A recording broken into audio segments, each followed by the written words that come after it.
오늘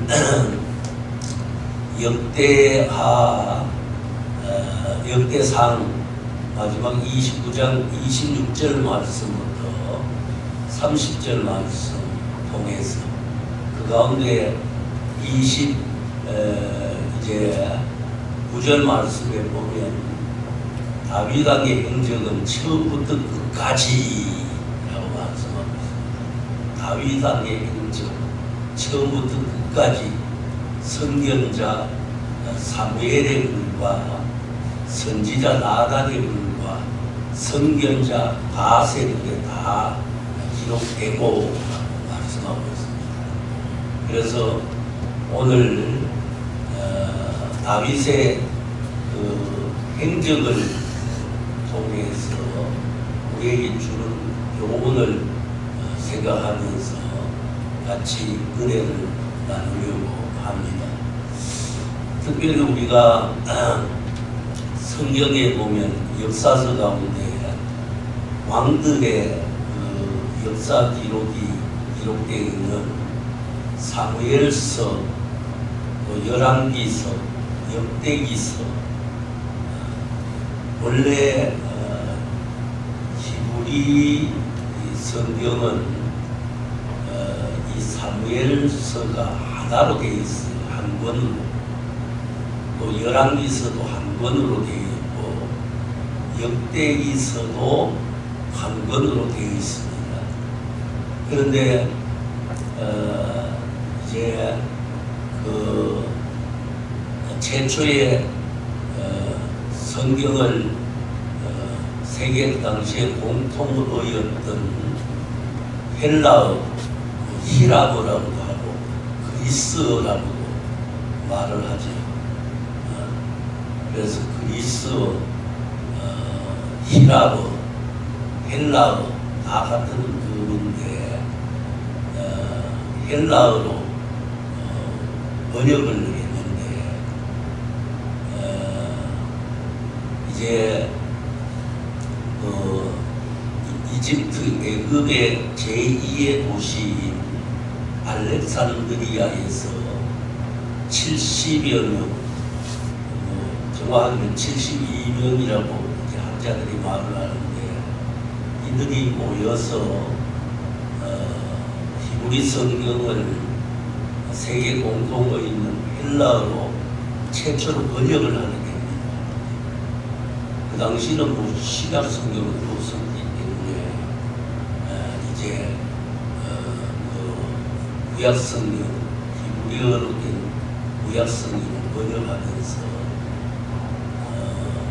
사무엘서가 한 권으로 되어 있는 것을 분량이 많아서 사무엘상, 사무엘하로 이렇게 나누고 열왕기서도 분량이 많아서 열왕기상, 열왕기하로 이렇게 나누고 역대기서도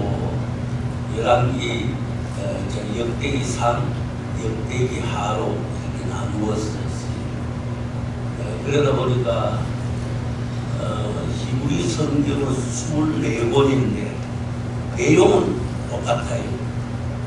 원수는 히브리 성경은 24권이고 헬라어로 최초 번역한 성경은 39권이에요. 왜 그러냐 하면 여기에는 히브리 성경은 그 소선지서를 호세아서부터 말라기까지가 한 권으로 되어 있어요. 그런데 헬라어로 번역을 하면서 호세아로부터 해가지고 네가 계속해서 12권으로 나누고 그러니까 한 권이 12권으로 나눠지니까 권수가 많아요. 그 다음에 에스라, 느헤미야는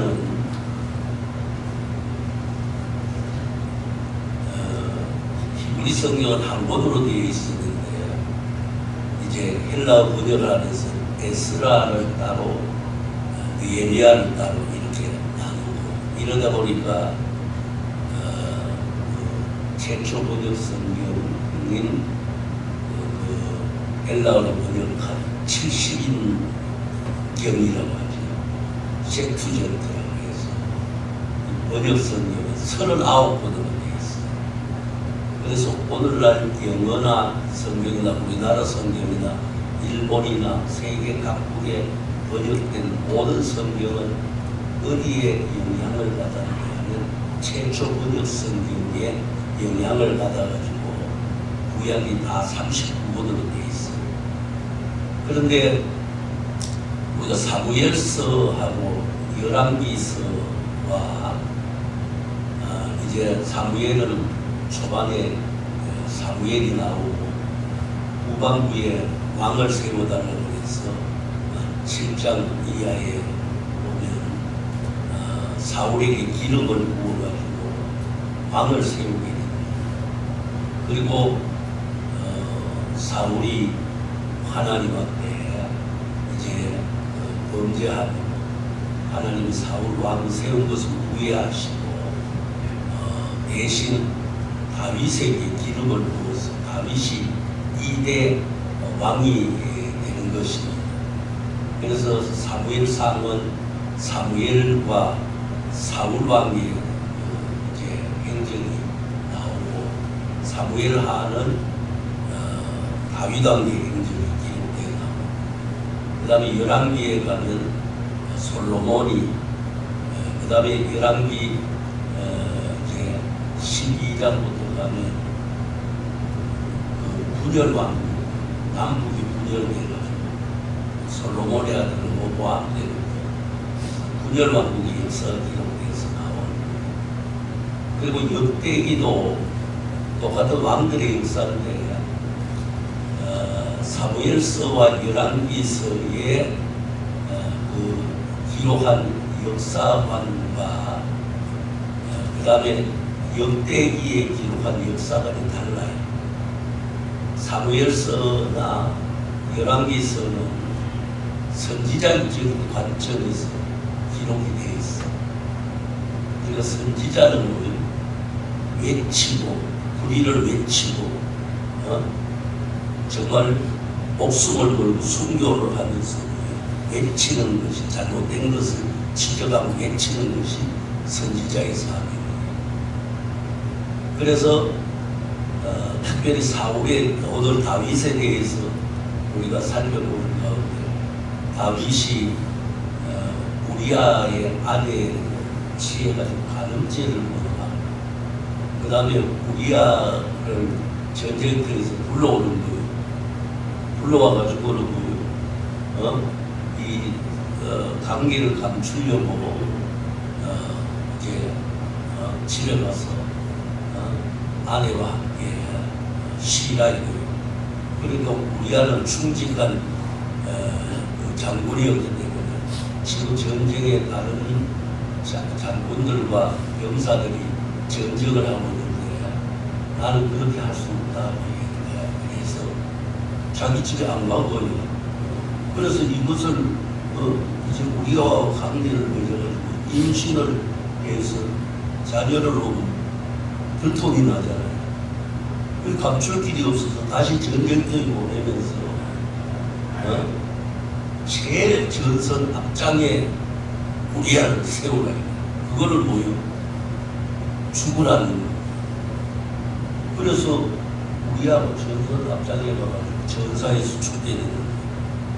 그래서 우리아를 취하는 간음죄를 범하고 바세바를 취해서 간음죄를 범하고 우리아를 전쟁터에 나가서 죽이는 살인죄를 범하고 이런 것을 나단 선지자가 보여. 다윗왕에게 목숨을 걸고 외치면서 지적하는 거예요. 그러니까 요 당시 지금 시대에도 보여 이 독재자들이 뭐 자기한테 잘못하면 언제 죽을지 모르는데 그런 가운데 그 당시에는 왕의 명령은 왕한테 뭐 잘못을 지적하면 이거는 목숨을 내걸고 해야 되는 거예요. 근데 나라는 선지자는 다윗의 간음죄와 살인죄를 지적하잖아요. 그 다음에 아들 압살롬이 반역을 일으켜가지고 아버지를 죽이고 자기가 왕이 되려고 반란을 일으키고 이런 내용이 사무엘 하에는 기록되어서 나오지만 열왕기의 다윗의 그 기록 역사에서는 이런 잘못한 것들은 전혀 기록되어 나오지를 않아요. 그러니까 역대기의 기록은 우리 제사장적인 입장에서 기록이에요. 제사장은 우리 싸매주고 제약들을 덮어주고 이렇게 보듬어주는 것이 제사장적인 입장이고 관점이고, 그 다음에 제약을 선포하고 잘못을 지적하면서 외치는 것이 선지자적인 입장이에요. 그러니까 역대기는 제사장적인 관점에서 기록을 합니다.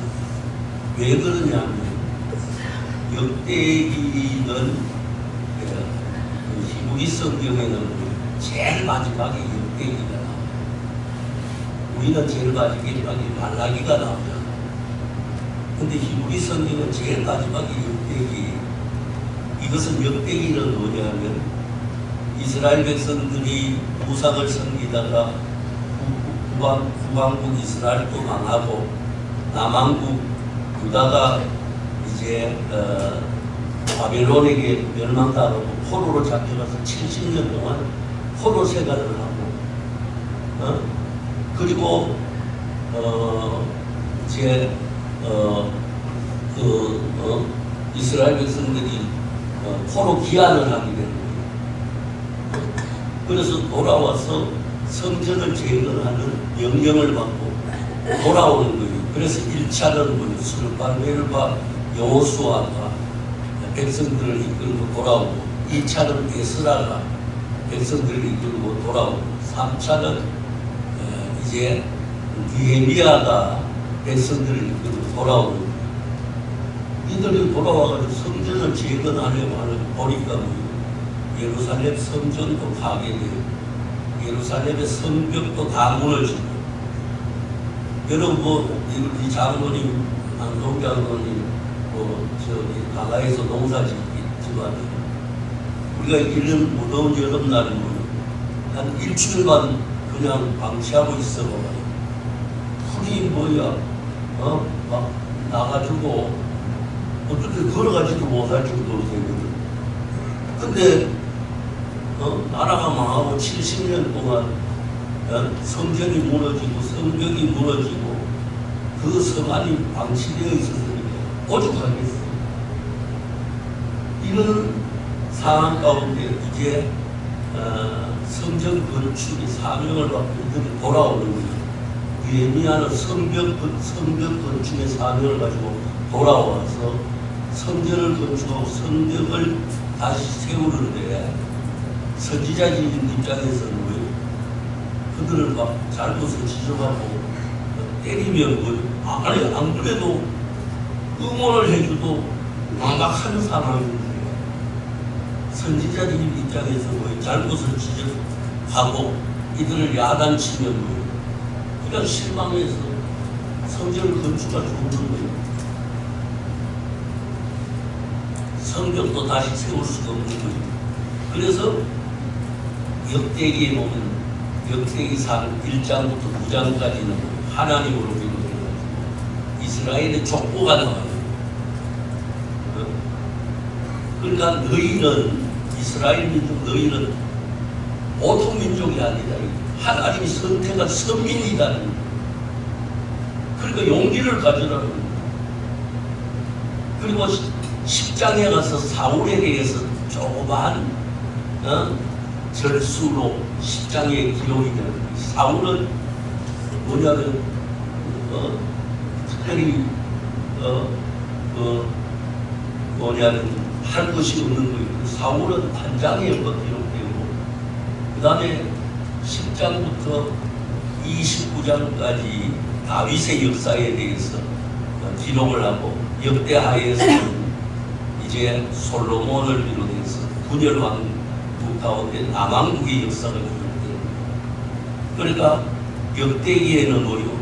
북쪽의 이스라엘 왕의 역사는 기록되어 나오진 않아요. 왜? 정통성이 없기 때문에. 정통성은 남왕국이 정통성을 가지고 있기 때문에 남왕국의 역사만 기록되어서 나오고 있는데, 우리가 특별히 열왕기 역대기서를 여러분이 읽다가 보면 좀 그 기록이 범위가 많은 왕들의 역사는 선한 왕이에요. 왜? 제사장적인 입장에서 칭찬하고 잘한 것을 뭐냐면 기록하기 때문에 못한 것을 기록을 안 하는 거예요. 그러니까 선정을 베푼 왕은 뭐예요? 그 기록 범위가 넓어요. 근데 기록이 짧은 왕은 뭐예요? 잘한 게 별로 없으니까 쓸 것이 없는 거예요. 그래서 짧게 기록돼서 나오는 거예요. 그 가운데 이제 오늘 다윗은 역대상 10장부터 29장까지 기록되어 나오면서 마지막 29장 26절부터 30절까지 다윗의 그 생애 행적을 보여 아주 일목요연하게 말씀하고 있습니다. 그래서 이새의 아들 다윗이 온 이스라엘의 왕이 되어 이스라엘을 다스린 기간은 40년이다. 그 가운데 헤브론에서 7년 동안 다스렸고 정확하게는 7년 6개월, 그리고 예루살렘에서 33년을 다스렸더라. 그러면서 그가 늙도록 부하고 종기를 누리다가 죽음에, 그가 늙도록 부하고 종기를 누리다가 죽음에 그의 아들 솔로몬이 대신하여 왕이 되니라. 그러니까 여기 이제 28절 말씀 앞부분에 보이고 그가 늙도록 부하고 종기를 누리다가 죽음에, 그러니까 다윗 왕의 삶과 죽음에 대해서 다윗왕의 통치 행적을 통해서 오늘 우리에게 교훈해 주고 있는 거예요. 그래서 오늘 다윗왕의 통치 행적을 통해서 우리에게 주는 교훈은 뭐냐면, 우리 인간이 어떻게 살다가 어떻게 죽느냐 하는 것, 이것이 중요하다. 어떻게 살고 어떻게 죽느냐. 우리가 사람이 한번 죽는 것은 정한 사실, 그 위에 하나님의 심판이 있다고 히브리서 9장 27절에 말씀하고 있어요. 죽는 것은 똑같아. 그러나 어떻게 살다가 죽느냐는 다르다는 거예요. 이 땅에 태어나서 일생 동안 사기치고 범죄하고 남을 해치다가 죽는 사람도 있습니다. 그리고 태어나서 선하게 정말 이웃을 위해서, 형제를 위해서, 많은 단체를 위해서 정말 희생하면서 그들을 위해서 살다가 죽는 사람이 있는 거예요. 그러니까 죽는 것은 똑같은 거예요. 그러나 어떻게 사느냐는 다르다는 것이죠. 근데 오늘 한마디로 역대기 기자는 다윗의 삶에 대해서 그가 늙도록 부하고 종기를 누리다가, 그가 잘못한 면들은 다 감춰주는 거예요. 근데 그가 늙도록 부하고 종기를 누리다가, 사랑하는 성도 여러분, 우리가 다윗을 생각할 때 다윗은 아까도 말했지만 반체도 범하고 살인죄도 범하고 전쟁을 많이 했기 때문에 성전을 짓고 싶었는데 나단 선지자에게 하나님께서 말하기를 다윗은 전쟁에서 피를 많이 흘렸기 때문에 성전을 짓지 못하고 그 아들 솔로몬에 이르러서 성전을 짓기나 그 왕국을 영원토록 내가 축복해 주겠다. 그건 다시 말하면 다윗 왕의 혈통을 통해서 예수님을 보내주셔서 하나님의 영원한 왕국을 우리 하나님께서 이루시겠다는 약속인 것입니다. 그러니까 다윗은 비록 잘못한 것도 많지만 그는 어떻게 하든지 하나님 중심, 어떻게 하든지 말씀 중심, 어떻게 하든지 바로 그 당시의 성적 성막 중심. 이게 다윗의 잘못도 말했지만 다윗의 마음이었어.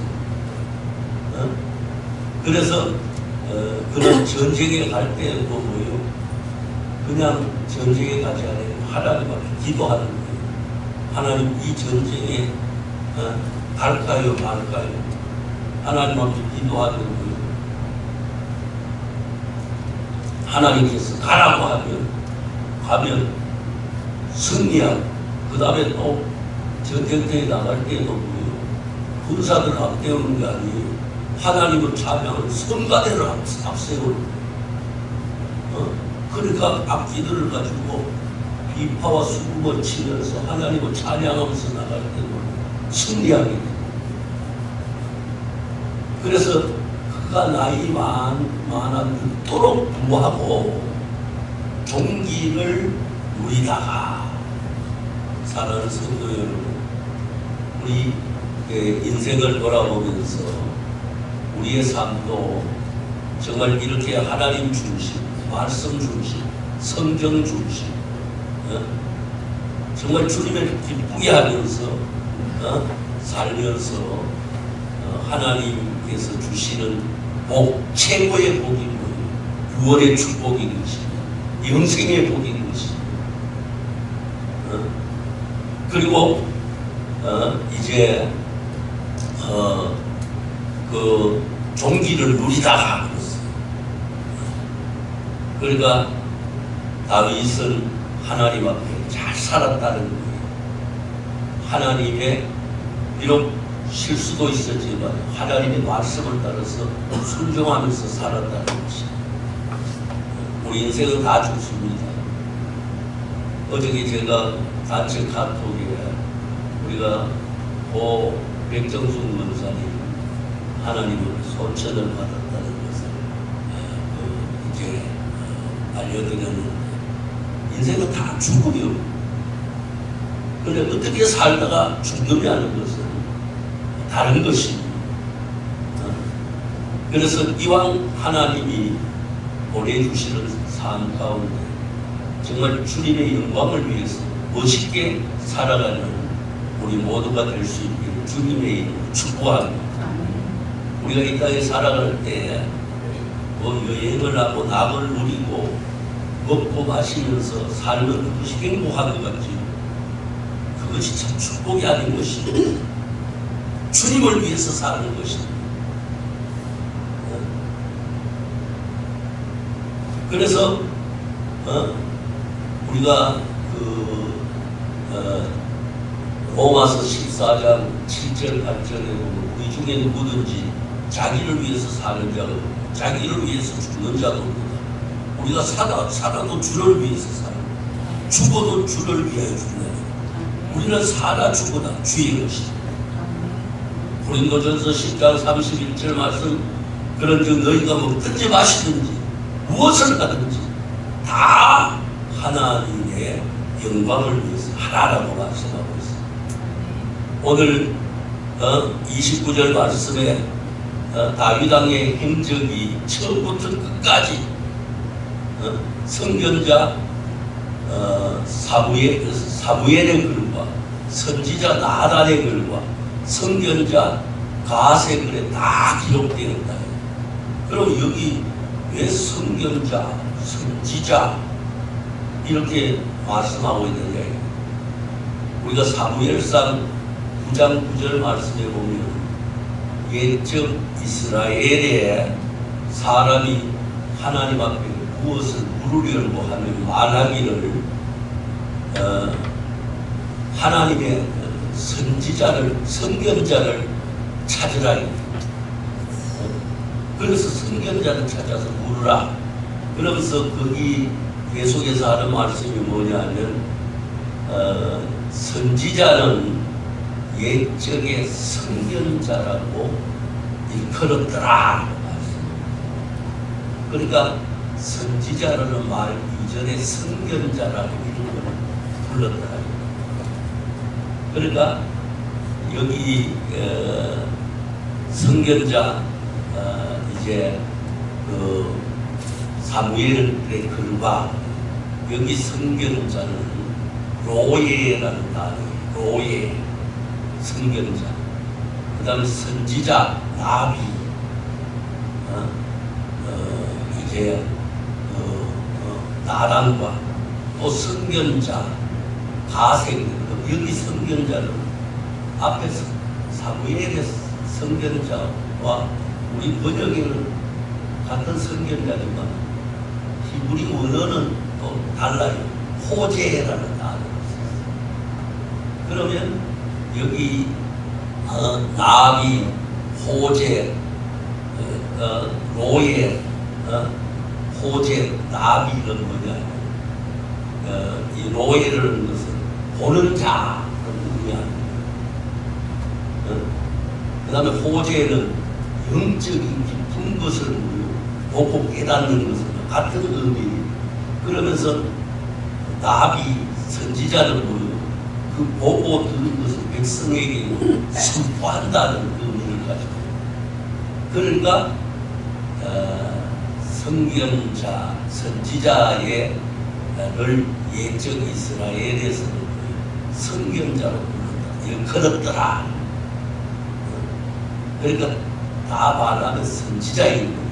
선지자인 것이 다 기록되고 또 그의 왕된 일과 그의 권세와 그와 이스라엘과 그 다음에 중요한 거 30절 마지막에 온 세상 나라의 지난날의 역사가 다 기록되어 있느니라.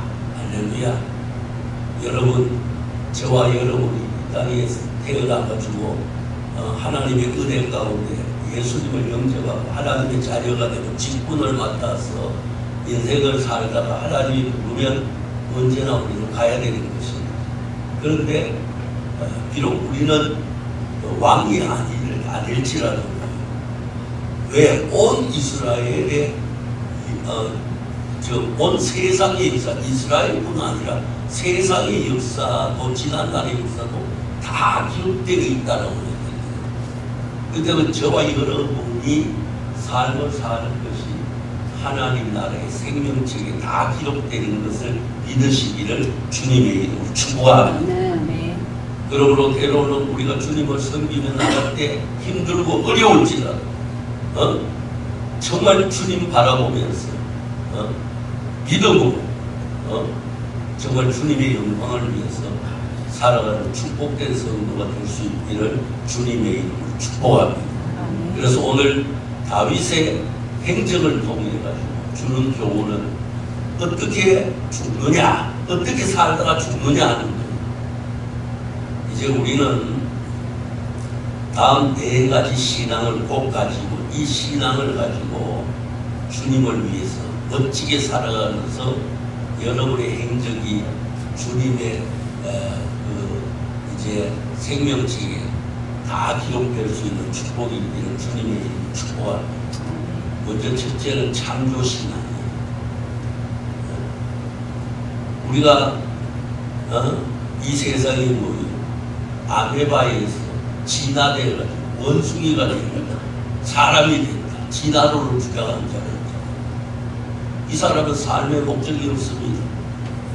그러나 창조신앙, 하나님이 천지 만물을 창조하시고 하나님이 나를 만드셨고 하나님이 나를 이 땅에 보내주셨다는 이 신앙을 가지고 살아가는 거예요.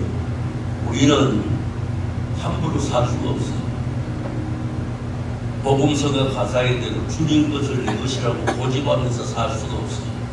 우리 생명을 비롯해서 우리가 사용하는 시간과 우리의 가정과 자녀들과 모든 것이 주님의 것입니다. 왜? 주님이 창조주입니다. 우리는 창조주인 주님의 것을 받아가지고 관리하면서 살다가 주님 부르시면서 가는 거예요. 오늘 다윗이 바로 그가 왕이 되어 늙도록 구하고 종기를 누리다가 하라는 것이 여기에 어느 하나님이 천지만물을 창조하셨다는 것을 분명히 알았기 때문에 그리고 그래서 하나님 중심, 말씀 중심, 성전 중심 어떻게 하면 하나님을 기쁘게 할까? 그 중심으로 살았던 것입니다. 그 다음에 그러면 우리는 뭐요? 청지기 관리자로 이 땅의 것을 잘 관리할 수가 있어요. 정말 어떻게 우리가 우리 자신을 관리해야 될 것인가? 저는 여러분도 잘 알고 있지만 매일 우리 목사님 정말 예배 때마다 이렇게 수요일 날이나 금요일 보고 찬양이 저를 위해서 기도해 주시고 온 성도님들이 기도해 주시면 감사합니다. 저는 이스라엘 이나대학교 주치의에 의하면 벌써 끝나야 되는 생명이에요. 근데 하나님이 살려주고 저는 곰곰이 생각하는 것입니다. 뭐 올해만 살고 하나님이 부르면 갈 수도 있고 내년 살다가 부르면 갈 수도 있어요. 정말 어떻게 살아야 되는 것인가? 이건 중요한 것입니다. 주님이 창조주이고 나는 거기에 뭐요? 관리자로 살아간다는 것을 분명히 알고 창조주를 위해서 모든 것을 잘 관리하면서 살아가는 축복이 있기를 주님의 이름으로 축원합니다. 그 다음에 두 번째가 십자가 신앙이에요. 우리는 십자가 없으면 아무것도 아닌 것입니다. 십자가의 도가 구원받은 우리에게는 능력이지만 멸망하는 자에게는 뭐요? 그것이 정말 수치라고 말씀하고 있습니다. 우리는 십자가 신앙을 가지고 십자가는 고난인 것입니다. 어떤 고난이 있더라고 할지라도 갈보리 산상에 주님의 십자가를 바라보면서 나아가는 축복된 성도님들이 될 수 있기를 주님의 이름으로 축원합니다. 이 십자가 신앙을 가질 때 우리는 어떤 고난도 이기고 주님 바라보고 반드시 승리하게 될 줄 믿습니다. 그 다음에 세 번째는 부활신앙인 것입니다. 주님은 십자가에 죽으셨다가 끝이 나지 않았습니다. 세상에 성인들이라고 하는 자는 다 무덤이 있지만 예수님의 무덤은 빈무덤인 것입니다. 살아나셨고 40일 후에 구름 타고 하늘로 올라가셨습니다. 너희들이 본 그대로 내가 다시 오시리라고 약속했습니다. 부활하셨습니다. 우리는 예수님이 부활의 진리가 되시기 때문에 우리 예수 믿는 우리도 모두가 부활하는 것을 믿으시기 바랍니다. 이 신앙이 있을 때 뭐요? 우리는 찬송하고 감격하면서 승리하게 됩니다. 그 다음에 마지막으로 재림신앙이에요. 주님 다시 오십니다. 반드시 오십니다. 안전하다, 평안하다 그때에 임신한 여인이 해산된 날이 가까운 같이 주님은 오시리라고 약속했어요. 그 재림의 주님을 바라보면서 오늘도 우리는 기도하며 찬송하며 말씀 공독하면서 또 전도하면서 교회를 섬기면서 봉사하면서 이 주님께서 오시는 재림신앙을 가지고 나아갈 수 있는 축복된 성도들이 되기를 주님의 이름으로 축원합니다. 그러면 우리도 다윗과 같이 정말 이 땅에서 늙도록 구하고 종기를 누리다가 죽음에 그의 아들 솔로몬이 대신하여 왕이 되리라. 우리는 우리의 모든 삶의 기록의 역사가 나는 아무것도 아니지만 왕도 아닌 것이 아무것도 아니지만 다 기록되어 있다는 것을 확실히 믿으면서 주님 바라보면서 날마다 한 걸음 한 걸음 지나가서 승리할 수 있기를 주님의 이름으로 축복합니다.